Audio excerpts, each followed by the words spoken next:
The customer calls, he has an SLA of 4 hours, for example. He calls to tell you a problem. You look at the map and you see that you have technicians not too far away, but none of them have the required skill for that particular problem.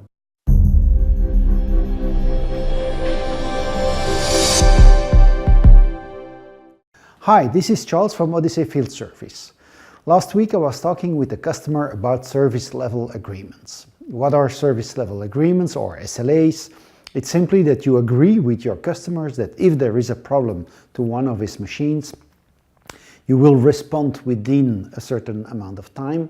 You will be on site, which is called the arrival time, after a certain number of hours from the call, and sometimes even that you will resolve the problem within a certain time period. So what happens in everyday life of a field service manager is that the customer calls, he has an SLA of 4 hours, for example. He calls to tell you a problem. You look at the map and you see that you have technicians not too far away, but none of them have the required skill for that particular problem.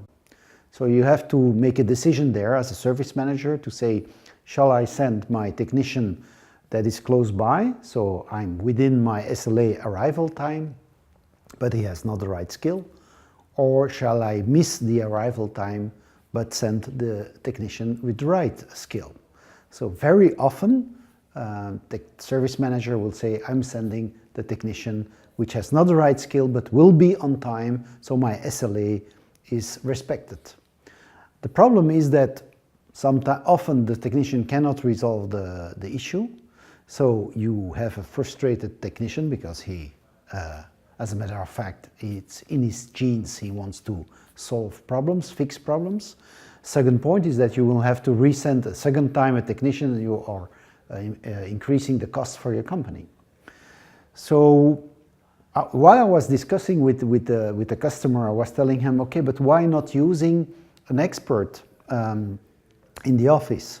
So yes, you can do both in this case. You can send the technician and respecting the arrival time, because the technician is close by.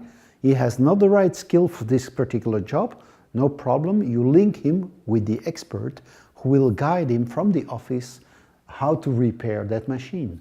And to improve this, because some of you already do that, you can use a video link so that the expert in the office can see what the technician is seeing and help him solve the problem. Now there are different tools for that. One here in the Benelux is called Iristick, but it's kind of like Google Glasses. Of course you can do it with your mobile phone as well. It's a bit more uncomfortable since your hands are not free. But it's possible this way to really have the best of both worlds. The technician on time, the expert at the office to guide your technician and fix it from the very first visit.